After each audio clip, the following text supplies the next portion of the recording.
Good morning. જે આપણે લાસ્ટમાં શીખ્યા હતા બરાબર, આપણે પૂછ્યા છીએ ગ્રુપિંગ. તો ગ્રુપિંગ એટલે શું? સીએસએસની અંદર ચેપ્ટર નંબર 4 છે આપણું સીએસએસ. ગ્રુપિંગ એટલે શું આપણે અત્યાર સુધી શીખ્યા એ આપણે સપોઝ એક સિલેક્ટર હતા, તેમાં આપણે સિલેક્ટર શીખ્યા હતા આવડવા ટેગ ઓર એલિમેન્ટ. તો એમાં સિંગલ યુએલ ટેગની અંદર આપણે જે કાંઈ લખીએ અહીંયા ફેરફાર થવો જોઈએ. પણ ગ્રુપિંગ એટલે શું કે એક કરતાં વધારે, બરાબર. તો એક કરતાં વધારે કે if multiple selector share the same CSS property, they can be declared together. This is called a grouping. For example, H1, H2, H3 share the same style. They can be declared together as follow. હવે જો શું કે આખા આપણા પેજની અંદર કે આપણા જે તે ડિવિઝનની અંદર આપણે જ્યાં જ્યાં H1, H2, H3 આપણે જ્યાં ઉપયોગ કરશું, બરાબર, તો એની પ્રોપર્ટીની વેલ્યુ સેમ રહેશે. સપોઝ બેકગ્રાઉન્ડ કલર બ્લેક આપણે એવું લખીએ, બરાબર, તો બધી જગ્યાએ સેમ જ રહેશે. બરાબર છે.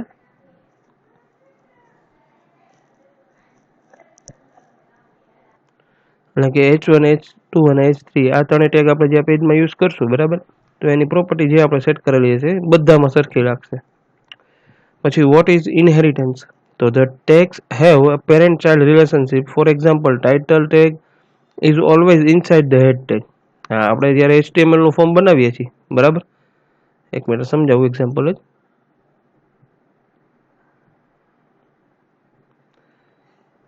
નોટપેડ ઓપન કરશું. હવે આપણે આમ લખીએ છીએ કે ભાઈ HTML, પછી આપણે શું લખીએ છીએ હેડ, એની અંદર શું લખીએ છીએ ટાઇટલ.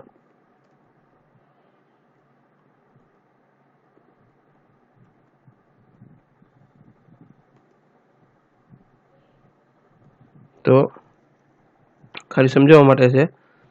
તો આ ટાઇટલ છે, ટાઇટલ ટેગ છે એ સબ ટેગ થયો, બરાબર. એનો મેઇન પેરેન્ટ ટેગ એટલે કે એનો પેરેન્ટ અને ચાઇલ્ડ એટલે કે પિતા અને પુત્રનો વ્યવહાર. તો મેઇન એનો હેડ ટેગ છે એ પેરેન્ટ ક્લાસ ગણાશે, એનો પેરેન્ટ ટેગ ગણાશે, અને ચાઇલ્ડ છે એનો ટાઇટલ છે એનો ચાઇલ્ડ ટેગ ગણાશે. એટલે એવી રીતે inheritance. Inheritance means that the child node will inherit the style defined for the parent node unless that the style property is explicitly defined for the child node.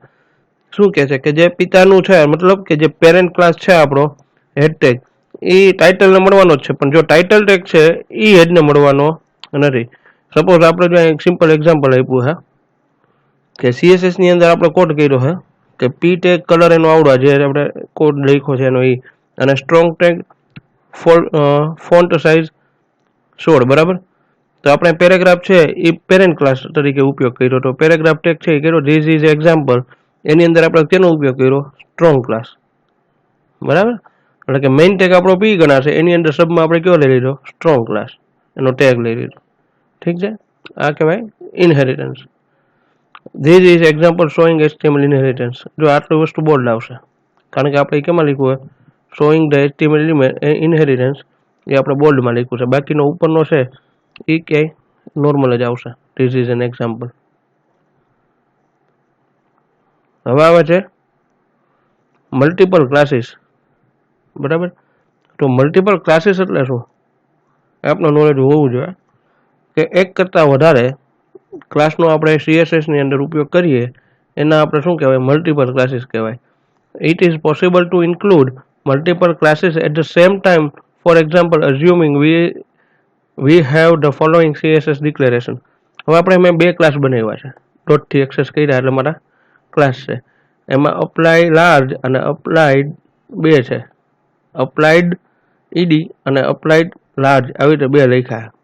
Font size કેટલી રાખી છે 20, અને આમાં colour કયો રાખ્યો હોય આ. તો એક ક્લાસ લીધો, એમાં મેં ક્લાસ તરીકે કયો લીધો છે અપ્લાઇડ લાર્જ અને અપ્લાઇડ બે લીધા છે. તો સ્પેસ મૂકી અને હું બે કરી શકું. એટલે શું થશે કે ધીસ ઇઝ એ એક્ઝામ્પલ. ચલો આની અંદર બે આપણે સેટઅપ કરેલા છે, બરાબર. તો પેરેન્ટ ક્લાસ કયો થયો છે ક્લાસ, બે યાર ક્લાસને આપી દીધું. એટલે આમાં શું થશે કે this is an example of multiple classes by Shahnawaz. આવું એક્ઝામ્પલ છે. તો આ એક્ઝામ્પલ છે એની અંદર તમારે શું થશે, એની ફોન્ટ સાઇઝ કેટલી હશે 20 હશે, અને એનો કલર પણ જે સેટ કરેલો હશે એ આવી જશે. પણ જો difference between class versus ID, બરાબર, બેનો ડિફરન્સ છે કે ભાઈ ક્લાસ અને આઈડીમાં શું ડિફરન્સ છે, બરાબર. આપણે અત્યારે ક્લાસ લીધા તો ક્લાસ આઈડી પણ આઈડી હોય ને એ હેશટેગથી એક્ઝિક્યુટ થાય છે અને ઓની અંદર છે ને આપણે ડોટથી કરીએ છીએ, બરાબર છે. તો પહેલો ડિફરન્સ છે કે ID must only B used four one element on the page, class can be used for many elements on the page. જો આઈડી હોય છે ને એ આખા પેજની અંદર આપણે એક જ એલિમેન્ટની અંદર એક પેજની અંદર એક જ વાર યુઝ કરી શકીએ, અને જ્યારે ક્લાસ છે એ આખા પેજની અંદર ગમે એટલી વાર ગમે એ પેજની અંદર આપણે એક પેજની અંદર ગમે એટલી વાર યુઝ કરી શકીએ. એટલે હંમેશા આપણો ઉપયોગ ક્લાસનો જ કરવાનો રહેશે જાજા ભાગે. ID can be use to select one item in JavaScript. Class can be used to select multiple items in JavaScript. જ્યારે આપણે જાવાસ્ક્રિપ્ટનો કોન્સેપ્ટ આવશે CSS પૂરું થશે એટલે, તો એની અંદર તમારે આઈડી છે એ જાવાસ્ક્રિપ્ટની અંદર એક જ યુઝ થશે. Can be use to select one item in JavaScript. જાવાસ્ક્રિપ્ટની અંદર આઈડીનો યુઝ થશે નહીં. જ્યારે ક્લાસનો છે એ સિલેક્ટ આપણે મલ્ટિપલ જાવાસ્ક્રિપ્ટની અંદર આપણે એને એક્સેસ કરી શકશું. ID is a declared by hashtag. ID કેનાથી ડિક્લેર થાય છે? હેશટેગથી થાય છે.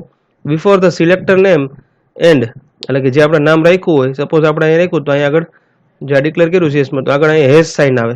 જ્યારે ક્લાસ છે એ શેનાથી થાય છે? ડોટથી એ થાય છે, બરાબર, જે આપણે ડિક્લેર કર્યું એ રીતે. હવે એની મેઇન આ જનરલ ઇન્ફોર્મેશન તમારા CSSની હતી કે ભાઈ CSSની ટાઈપ કેટલી છે, CSSની અંદર શું આવે છે, બરાબર. પણ જે હવે ચાલુ થાય છે એ CSSની ટાઈપ છે, બરાબર.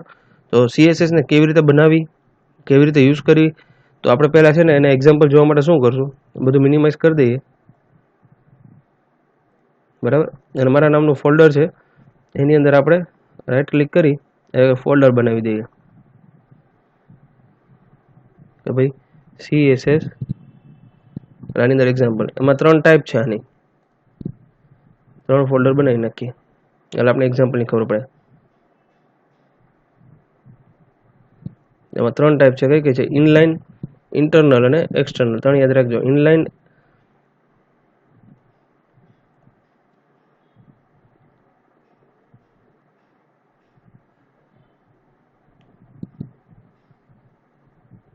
એક્સટર્નલ અને ત્રીજી જોઈ જ લેવાનું, ઇનલાઇન, ઇન્ટરનલ ને એક્સટર્નલ.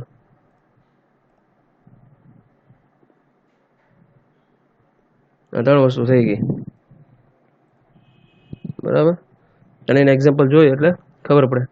ગમે ત્યારે CSSમાં પૂછવામાં આવે કે ભાઈની ટાઈપ કઈ કઈ છે, એક્સપ્લેન આ ટાઈપ કરો, તો એનું 3 આપણે ખબર હોવી જોઈએ.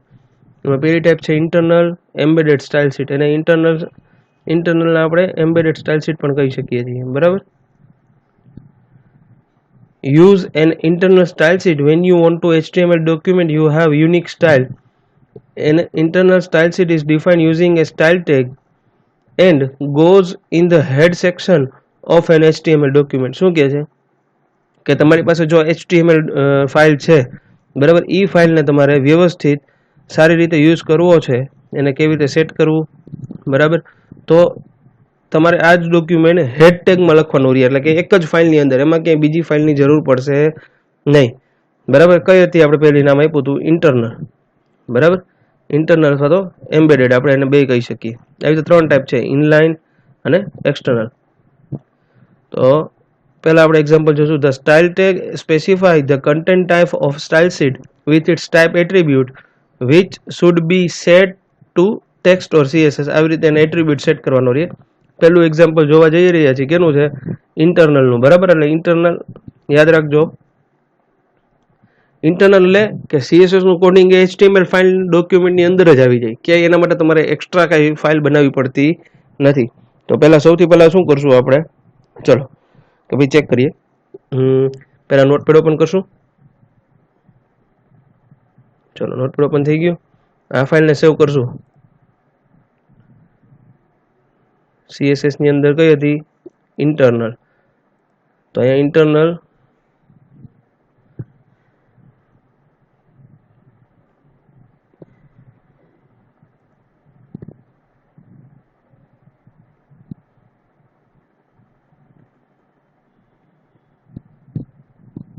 ઇન્ટરનલ CSS demo.html, બરાબર. મેં આવું સેટ કરી દીધું છે. હવે એને સેવ કરી દઉં છું. સેવ થઈ ગઈ. હવે જે કોડ છે એની સિન્ટેક્સ આપી, પહેલાં સિન્ટેક્સ જોઈ લો. આવી રીતે લખવાનું સ્ટાઇલ ગો હિયર એવું મેસેજ ખાલી એક સિન્ટેક્સ માટે લખ્યું છે. તો હવે એનું એક્ઝામ્પલ કેવી રીતે લખવાનું એ તમને સમજાવું.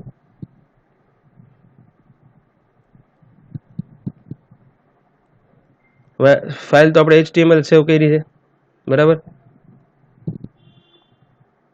હવે હું અહીંથી લખવાનું ચાલુ કરીશ. મારો HTML જે રૂટીન મારો ટેગ છે એ તો મારે લખવાનો જ છે, કારણ કે એક ફાઇલની અંદર જ છે.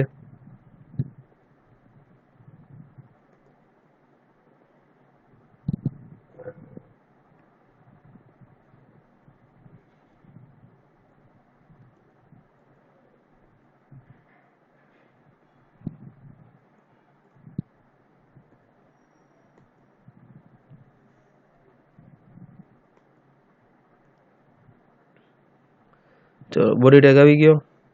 પહેલાં મારું રેગ્યુલર હું કોડ લખી નાખીશ. એમાં કંઈ મેં યુઝ કર્યો નથી, બીજું કાંઈ પણ મારું યુઝ મેં કર્યું નથી.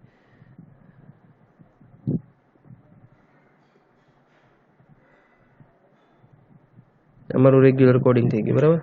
મારે જે કંઈ પણ લખવું હશે એ હું અહીંયા લખી શકીશ. સપોઝ મારે પી ટેગનો ઉપયોગ કર્યો, એટલે કે પેરેગ્રાફ ટેગનો ઉપયોગ કર્યો છે. ધ મેસેજ તો હું ગમે લખ્યું, ધ ઇઝ ધ ટેસ્ટ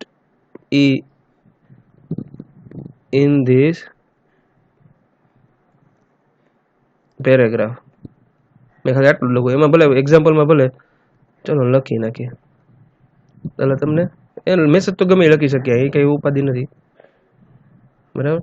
ત્યાં મેં પેરેગ્રાફ ટેગ ઓવર કરી દીધો, આટલું મેં લખ્યું. પછી બીજો પેરેગ્રાફ ટેગ શું કહે છે? પી ધીસ પેરેગ્રાફ 2 આટલું કરી અને પી ટેગ ઓવર કરી દીધો, બરાબર. એ આપણા એક્ઝામ્પલની અંદર જો અહીં લખ્યું છે બોડી ટેગ ને HTML, પણ આપણે એવું કરવું નથી. એ તો નીચે લખ્યું છે અને સાઈડમાં લખ્યું છે, જગ્યા ટૂંકી હોય ને એટલે. ચલો આટલી વસ્તુ કરી તો હું આ સેવ કરીશ, બરાબર. તો મારી ફાઇલ ઓપન કરીશું. હવે ઇન્ટરનલની અંદર હતી. ચલો આ ફાઇલ મારી છે, આ રેગ્યુલર છે, બરાબર. કઈ આઉટપુટમાં કાંઈ ફેરફાર નથી, ખાલી મેં જે મેસેજ રાખ્યો છે એ જ આવે. આ સિમ્પલ એક્ઝામ્પલ છે, મેં જે ટાઈપ કર્યું એ તમારી સામે આવી ગયું. આની અંદર કાંઈ ઇફેક્ટ નથી. પણ હવે હું ઇનલાઇન જે ઇન્ટરનલ CSS નો ઉપયોગ કરવા જઈ રહ્યો છું, બરાબર. તો કેમાં રહેશે? તો ઈ ટેગ મેં તમને પહેલાં કીધું, મેં બોડી ટેગની અંદર લખવાનો રહેશે મારે, સોરી હેડ ટેગની અંદર. અહીં મેં ટાઇટલ આપ્યું છે, ત્યાંથી હું એન્ટર મારું છું. તો એને લખવા માટે મારે શું કરવું પડશે? સ્ટાઇલ ટેગનો ઉપયોગ ચાલુ કરવો પડશે. અને એના એટ્રીબ્યુટ હંમેશા કાયમી માટે ફિક્સ જ રહેશે. તમે જેટલા CSSના પ્રોગ્રામ કરશો, બરાબર, એમાં ટેક્સ્ટ /CSS આ લખવું ફરજિયાત છે. અને ત્યાં પૂરું કરી દઉં છું.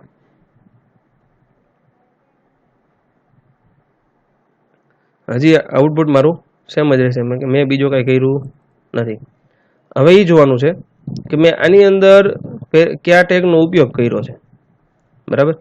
પી ટેગનો ઉપયોગ કર્યો છે. તો મેં અહીંયા હું લખીશ, આ ટેગ વાય કરું, પી કરલી બ્રેસીસ, બરાબર, COLOR, એમાં કલર કોલન સાઇન રેડ, બરાબર. એટલું જ લખું છું.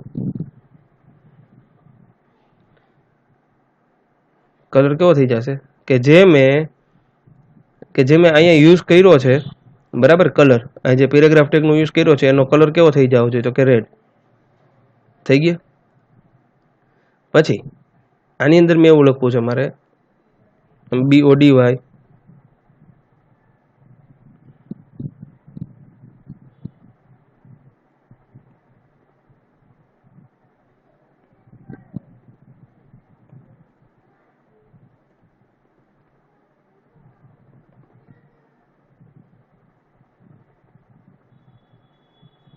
સેવ કર્યું મેં, તો આવશે નહીં. બોડી છે એ ટેગ છે, અને આ પેરેગ્રાફ છે એ બોડીની અંદર જે લખ્યું છે એનો ટેગ છે.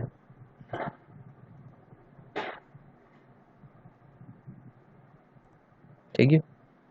એક અક્ષરની ભૂલ હતી, કેટલાની? અહીં ખાલી મેં એન કાઢી નાખ્યો હતો. જો આવી ભૂલ હશે તો તમને એક્સેપ્ટ કરશે નહીં, એટલે હંમેશા તમારે જોવું પડશે.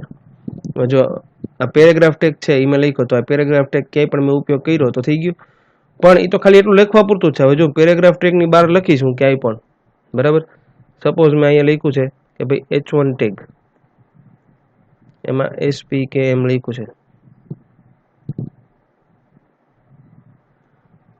બરાબર. તો જો SPKM એમ નામ આવશે, એમાં કઈ કલર આવશે નહીં, કારણ કે મેં ક્યારે એની વસ્તુ ક્યારેય કરી જ નથી, બરાબર છે. તો તમને સેજે જો એનું એમાં કાંઈ નહીં આવે, કારણ કે આપણે H1 ટેગનો કે ઉલ્લેખ જ નથી કર્યો. સપોઝ હું H1 ટેગનો ઉપયોગ નથી કરતો, બરાબર, H1 ટેગનો ઉપયોગ હું કરતો જ નથી, સેવ કરું છું તો એ બ્લેક કલરમાં જ આવશે. હવે મેં તમને એવું કીધું છે કે બેકગ્રાઉન્ડ કલર મેં ચેક કર્યો છે, બોડી ટેગની અંદર હું કાંઈ પણ લખીશ એનો બેકગ્રાઉન્ડ કલર કેવો હશે? ગ્રીન. એ થઈ ગયું. હવે મેં કાંઈ ટેગનો ઉપયોગ નથી કર્યો તો હું આની અંદર કાંઈ ઇફેક્ટ આપી શકીશ નહીં. સપોઝ મેં H1 આપ્યો જ તો પાછો આપીને ચેક કરું કે ભાઈ H1, બરાબર. તો અહીંયા હું મારે લખવું પડશે કે ભાઈ, અથવા તો જો હું અહીંયા આપી દઉં H1 સ્પેસ, બરાબર, તો બધું બ્લેક થઈ જશે, તો ચાલશે નહીં. કારણ કે હવે જો મેં આની અંદર ઉપયોગ કર્યો હોત, આખે આખું આ કટ કરી Ctrl+X અને અહીંયા આપી દો Ctrl+V, એટલે P ટેગની અંદર થઈ ગયો, બરાબર. તોય કઈ ફેર થશે નહીં. આવી રીતે ચાલે. સપોઝ હું આવી રીતે કરી દઉં પાછું, હું અહીંયા કરીને કોમા કરી દઉં છું, બરાબર, રિફ્રેશ આપું છું, થઈ ગયું. જો તમારે એટ એ ટાઈમ ઇફેક્ટ બે ટેગની અંદર આપી હશે તો કોમા કરવા પડશે, એકને એક ઇફેક્ટ આપી હશે તો. અધરવાઇઝ તમારે H1 નો ટેગ અહીંયા નવો પણ બનાવી શકો, H1, બરાબર. તો ભાઈ કલર ઇક્વલ ટુ પિંક, બરાબર. હું સેવ કરું, જો મેં બે જગ્યાએ રાખ્યું, જોજો તમે, તો જો પિંક આવશે. કારણ કે જો એક લાઈનનું રીડિંગ કરવાનું ચાલુ કરે તો પેલી આ લાઈન આવે તો એ રેડ કરી નાખ્યો, પણ જ્યારે આ લાઈન આવે તો એનો ઓવરરાઇડ કરે, એટલે આ આપણા માટે નકામું થઈ ગયું. એટલે આ વસ્તુ છે એ ઇનલાઈન છે કે આમાં કાંઈ એક્સ્ટ્રા તમારે ફાઇલ બનાવી નથી પડતી, પણ તમે જે કોડિંગ કરો છો CSS નું એ તમારું હેડ ટેગની અંદર જ સ્ટાઇલ શીટ કરી અને સ્ટાઇલને પૂરા કરી શકો. જે એકવાર રિપીટ કરી દઉં, આ સ્ટાઇલ શીટ છે એ ટેગને પૂરો કર્યો છે અને આપણે કેની અંદર લખ્યો છે? હેડ ટેગની અંદર. આ જો હેડ ટેગ અહીંયા પૂરો થાય છે. એટલે આવી વસ્તુ છે એ બધું તમે અલગ અલગ રીતે ઇફેક્ટ આપી શકો. સપોઝ તમારે એવું કરવું છે કે તમે જે કઈ વસ્તુ છે, માની લો કે પેરેગ્રાફ ટેગની અંદર ઉપયોગ કરવો છે તો તમારે પેરેન્ટ અને ચાઇલ્ડ ક્લાસ કરવા પડશે. આમનું ચાલે કે જે આપણે ઇનહેરિટન્સ શીખા, એનું એક્ઝામ્પલ બેસ્ટ આવ્યા હતું. તમારે કેવી રીતે લખવું પડે ઇનહેરિટન્સમાં જોયું ને આપણે, તમને યાદ રહેવું જોઈએ. તો ક્લાસને આપણે શું કરવું પડે? બેને હારે. પણ આ ફાઇલ છે એ અલગ છે, એ ઇનલાઈન નથી, એક્સટર્નલ ફાઇલનું કોડિંગ છે, બરાબર. એટલે આ વસ્તુ ખાસ કે તમે જ્યારે જેનો ઉપયોગ કરી રહ્યા છો એનો ઉપયોગ તમારે વ્યવસ્થિત હોવો જોઈએ, તમને ખબર પડવી જોઈએ કે આવી રીતે ઉપયોગ થાય છે એનો. અને તમને જો બાજુમાં આઉટપુટ રાખું છું અને એની સામે તમને એનું કોડિંગ બતાવું છું. આ ક્લિયર? આટલી વસ્તુ ક્યાં ડિક્લેર કરવાનું છે? હેડ ટેગની અંદર. ત્યારે આઉટપુટ આવી શકશે, અધરવાઇઝ પોસિબલ નહીં રહે. ક્લિયર?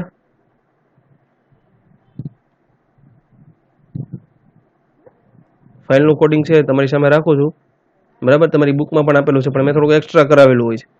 એટલે તમારે જો તમારા માટે રાખવાનું કારણ એટલે કે તમે પુશ કરી અને આ કોડિંગ તમારે જો તમારી પાસે ઘરે સગવડ હોય તો તમે પ્રેક્ટિકલ કરી શકો, બરાબર છે. અને એનું આઉટપુટ છે. તો આ આપણું હતું ઇન્ટરનલ. હવે બધું બંધ કરી દઉં છું. હવે જે નવો ટાઈપ આવશે એ નવી ટાઈપ કરશું આપણે.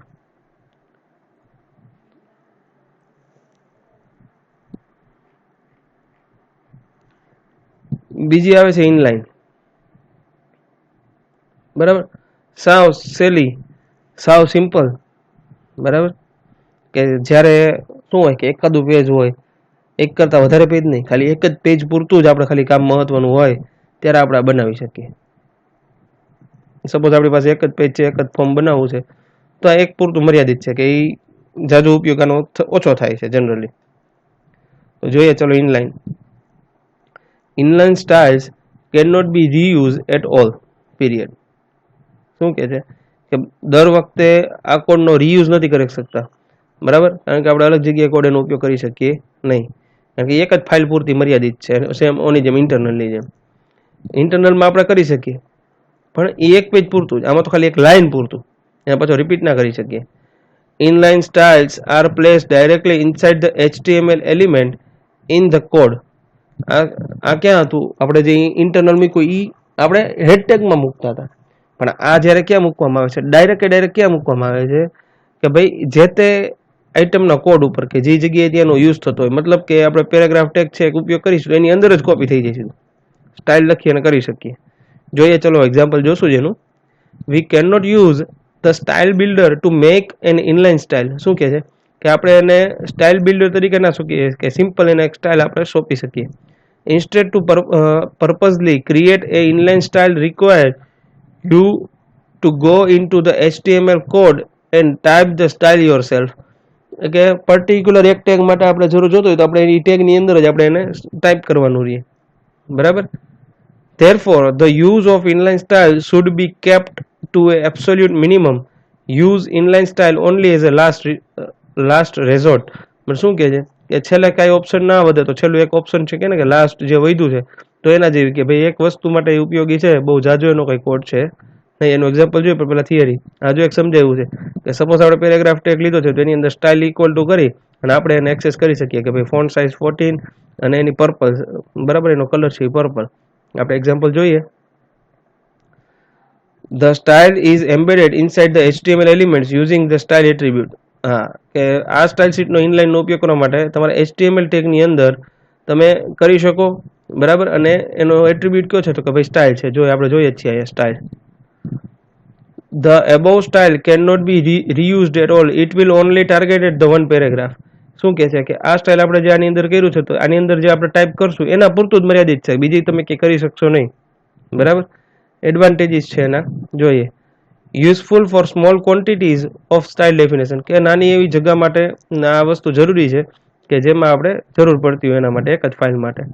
Can overwrite other style specification method at the local level, so only exception need to be listed conjunction with other style method. શું કહે છે કે જો આપણે આને સિંગલ પેજમાં ઉપયોગ કરીએ હોય પછી આપણે એને ઇનલાઇન કરીએ તો એ આપણે કન્જક્શન ઊભું કરે, એક્સેપ્શન એટલે કે એરર બતાવી શકે કે ભાઈ આ ઓલરેડી યુઝ છે, તમે જે સેટ કરતા હોય એ ના આઉટપુટ આવે, તમે અક્ષર કંઈક પ્રોબ્લેમ હોય તો એ ના આવે, એટલે ગમે ત્યારે એવું થઈ શકે.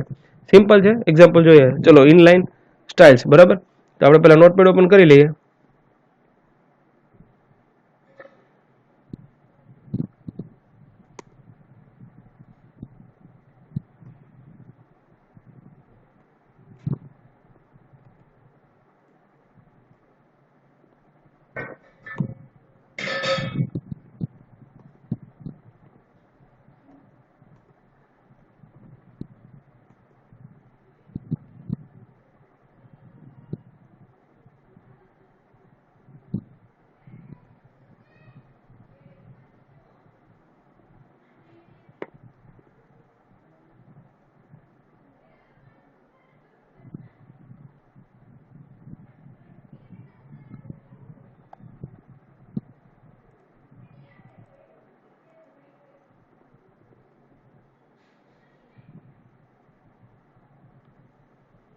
બરાબર, ઇનલાઇન CSS demo.html સેવ કરી દીધું, ફાઇલ થઈ ગયું. હવે ફાઇલને ઓપન કરું,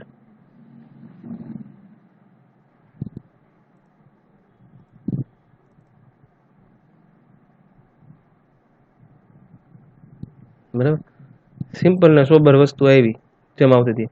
હવે મારે આની અંદર સ્ટાઇલ કે મારે કંઈ કરવું હોય તો મારે શું કરવું પડે, બરાબર. તો પેરેગ્રાફ ટેબમાં તો લેફ્ટ રાઈટ ટોપ બોટમ એવું જ આવે લખવાનું, બીજું કંઈ એમાં આવે નહીં. પણ મારે એની અંદર કરવું છે તો મારે શું કરવું પડશે, સ્ટાઇલ ઇક્વલ ટુ ડબલ કોટની અંદર ફોન્ટ સાઇઝ 20 px, કે આની અંદર ફોન્ટ સાઇઝ છે મારે કઈ લેખી 20 પિક્સલની રાખ્યું. જેવું રિફ્રેશ આપીશ વધી ગયું. હવે જો એ બેને સેપરેટ કર્યું તો કોમાથી, સોરી, જો એ બેને સેપરેટ કેનાથી થાય છે? સેમિકોલોનથી.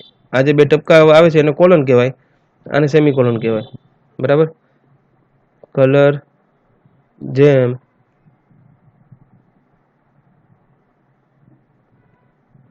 તમે જો એવું નથી આમ ગ્રીન લખી શકો, પણ આવું ક્યારેક ક્યારેક હોઈ શકે. સેવ કર્યું છે, થઈ ગયું. અથવા તો ઘણા કલર છે એવા, તમે ખાલી ગ્રીન લખશો તો ડાર્ક આવશે. અમુક અમુક કલર છે કે જે તમને લાઇટ જોવા મળશે. રેડી? પિંક કલર જેવો આવે, ફુશિયા કલર, નામ સાંભળ્યું હોય તો. એવું નહીં સપોર્ટ કરતું હશે તો આવી જાય, નકર નહીં આવે. પછી એમ લખું ભાઈ હું ડાર્ક પિંક, સ્મોલમાં બને ત્યાં સુધી લખું, કોઈ સપોર્ટ ના કરે નથી. આપણે બેસ્ટ કલર, બરાબર. આ મેં સિલેક્શન કર્યું એટલે એવું દેખાય. ગમે કલર જોવા મળે તમને, એમ લખી નાખો ભાઈ, કેપિટલમાં લખો, જરૂરી નથી એમ લખો, આવી જશે. આ બધી વસ્તુ એવી હોય છે કે ઇનલાઈન, હવે હું માની લ્યો કે ઇનલાઈન એટલે કે આ ઈ ખાલી એક લાઈન પૂરતો જ મર્યાદિત છે જ્યાં પી ટેગ પૂરો થાય. સપોઝ હું નીચે બીજો પેરેગ્રાફ ટેગ પી ચાલુ કરું, બરાબર, હું ત્યાં લખું, આમાં આપણે શું હતું આને પહેલાનું એક્ઝામ્પલ જોઈએ, એમાં પી ટેગ જેટલા યુઝ કરો બોડી ટેગની અંદર એની બધાના કલર સેમ, પણ આમાં એવું નથી, ખાલી એક જ લાઈન પૂરતો. હું આ જે રિફ્રેશ આપીશ તો એમાં કાંઈ એની ઇફેક્ટ થશે નહીં. તો એના માટે તમારે શું કરવું પડશે કે આખો આ કોડ કોપી કરી અને પી ટેગની અંદર તમારે અહીંયા લખવો પડશે.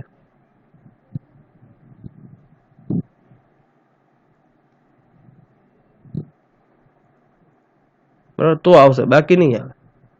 તો આમાં કેટલું કોડિંગ વધી જાય. અને મોસ્ટ ઓફ એમ કે છે કે આપણે ક્યારેય ઇનલાઈન સીએસએસ નો ઉપયોગ ક્યારે થાય કે પર્ટિક્યુલર કઈ વસ્તુ હોય છે કે જેને સેટ કરવા માટે જનરલી ઉપયોગ થતો હોય ત્યારે જ એમ.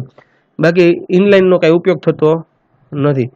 ઇનલાઈન નો ઉપયોગ જનરલી હાવ આપને ઓછો જોવા મળે છે કે જે ખાલી, કારણ કે એક જ લાઈન છે, જો તમે એક લાઈન આટલું કોડિંગ કરો છો તો તમે જેટલું લખતા નથી એટલું તો તમારે એનું કોડિંગ કરવું પડે છે.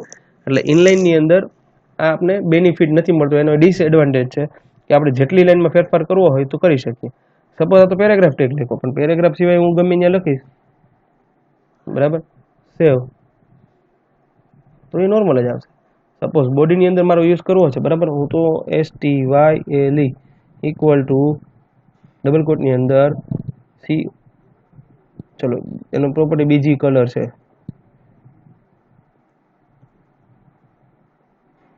મેં ગ્રે લખ્યો, બરાબર, જો છે નહીં, બીજી કલર એની પ્રોપર્ટી તો આપણે આખું લખી નાખીએ.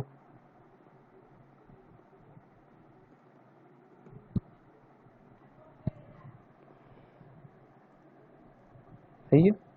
તો હવે બેકગ્રાઉન્ડ કા તો બોડી ટેગ છે, કારણ કે હવે તો આપણે કાંઈ પણ લખશું,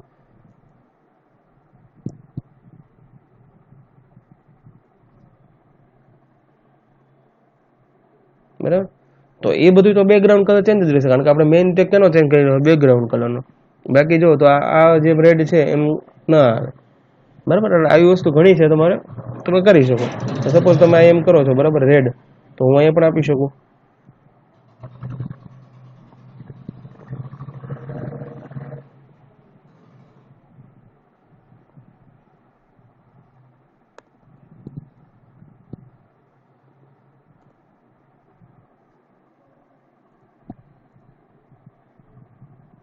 શું છે કલર, અહીં સેમિકોલન છે, સોરી, એક પૂરું થાય ત્યાં સેમિકોલન આવશે.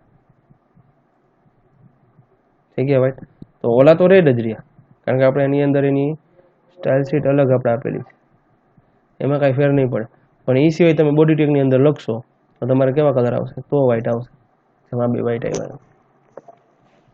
અને આ વસ્તુ છે ને થોડીક આપણે વિચારવા જેવી છે. હું તમને શીખવાડું, તમે શીખો તો એટલી વસ્તુ તમને આવડવાની જ છે. પણ ક્યારેક તમારે નવા નવા, ભાઈ કે હું ત્યાં નથી લખતો, મારે કંઈક હજી આગળ લખવું છે, મારે એમાં અલગ કલર ચેન્જ કરવો છે, બરાબર. તો આ વસ્તુ એવી છે કે તમે આરામથી કરી શકો, જેથી તમને કોઈ દી પ્રોબ્લેમ ના પડે. બાકી હું તમને શીખવાડીશ ને તમે એ તો આવડશે જ, પણ તમારે થોડું વિચારવું પડે કે સર જો આટલું આટલું અહીં આ જગ્યાએ સ્ટાઇલ એડ કરે છે, આ જગ્યાએ એડ કરે, તમારે કામ બધું બોડી ટેક સ્ટાર્ટ થશે ત્યાંથી બોડી ટેક પૂરો થશે ત્યાં સુધી, પણ આગળ તમારે કેવી રીતે કરવું તો એ તમને આવડવું છે. થોડોક મગજ હલાવવાનું, થોડુંક વિચારવાનું, તો તમે કંઈક આગળ વર્ક કરી શકશો. અધરવાઇઝ તમે વર્ક પ્રોપર નહીં થાય તમારાથી, બરાબર. અને આપણું સાવ સહેલું છે, જે તમે બીજા સબ્જેક્ટ કરતા જોવા જાઓ તો સાવ સિમ્પલ અને સોબર છે. તમને આમાં જે કંટાળો નહીં આવે ક્યારેય પણ, કે આ વસ્તુ સહેલી છે અને એરરલેસ છે. એરર ક્યારેય નહીં બતાવે. સ્પેલિંગ મિસ્ટેક હશે તો આઉટપુટ જ નહીં આવે. તમને ખબર હોય કે કાં તો મારે સેમિકોલનની ભૂલ છે, કાં તો મારે ફૂલ સ્ટોપની ભૂલ છે, કે આમાં ડબલ કોટ કરતા ભૂલી ગયો છું, કાં હું ટેગ બંધ કરતા ભૂલી ગયો છું. તો આવી બધી વસ્તુ આની અંદર જોવા મળે છે. તો આપણે આજના લેક્ચરમાં જોઈએ તો આપણે બે વસ્તુ શીખ્યા. એક તો ભાઈ કે કલર ચેન્જ કેવી, આ બધું આટલી વસ્તુ શીખ્યા ક્યાંથી, બરાબર, કે ભાઈ ગ્રુપિંગ એટલે શું, મલ્ટિપલ ક્લાસીસ એટલે શું, બરાબર, અને ટાઈપ્સ ઓફ સીએસએસ. આ બે તમને પહેલા કરાવી. હવે જે તમારી જે આવશે એ તમારે આવતા લેક્ચરમાં આવશે. શું કામ આવતા લેક્ચરમાં? એનું કારણ તો કારણ કે ઈ છે એ આ બધાથી થોડીક અલગ છે, બરાબર. અલગ છે જેથી શીખવાની પણ મજા આવશે, અને આમાં લેક્ચર લેવા જશો તો ખોટી અડધી કલાક વધારે નીકળી જશે. અને જે આનો જે તમારી બે ટાઈપ તમે શીખા, સીએસએસ ની કોઈ પૂછે ક્યારેય પણ કે ભાઈ સીએસએસ ની ટાઈપ કેટલી છે, તો સીએસએસ ની યાદ રાખવાનું 3 ટાઈપ છે. એક ઇનલાઇન, સૌથી પહેલા આપણે કઈ શીખા? ઇન્ટરનલ શીખા, કે જે આપણે હેડ ટેગ ની અંદર મૂકતા હતા. પછી બીજી આપણે શીખા ઇનલાઇન, અને હવે ત્રીજી આવશે એક્સટર્નલ. એમાં બે ફાઇલ બનશે, એક તમારી HTML ની ફાઇલ અને એક .css કરીને ફાઇલ, કે જે CSS ફાઇલને કોલ કરાવવાનું છે. અને હા, એની અંદર લિંક ટેગનો ઉપયોગ થશે, કે જે જનરલી આપણે શીખી ગયા છીએ. મેં તમને કીધું હતું કે CSS નું આવશે ત્યારે આપણે આનો ઉપયોગ થશે. અને જો આખી બે ફાઇલ બનશે આખી. તમને પણ ખબર પડશે કેવી રીતે ઉપયોગ કરવો અને કેવી રીતે એનું એડજસ્ટમેન્ટ કરવાનું છે. એટલે આ શીખવું જરૂરી છે. મેં જો લિંક ટેગ પાછો રિપીટ થાય છે તમારી સામે, બરાબર. એટલે આ વસ્તુ છે આખી એક્ઝામ્પલ આનું કંઈક અલગ જ હશે. મજા આવશે કામ કરવાની, કેવી રીતે ડિક્લેર કરવું, કેવી રીતે યુઝ કરવું, બરાબર. પછી એના રૂલ્સ છે બધા, કે ફાઇલને કેવી રીતે ઇમ્પોર્ટ કરવી.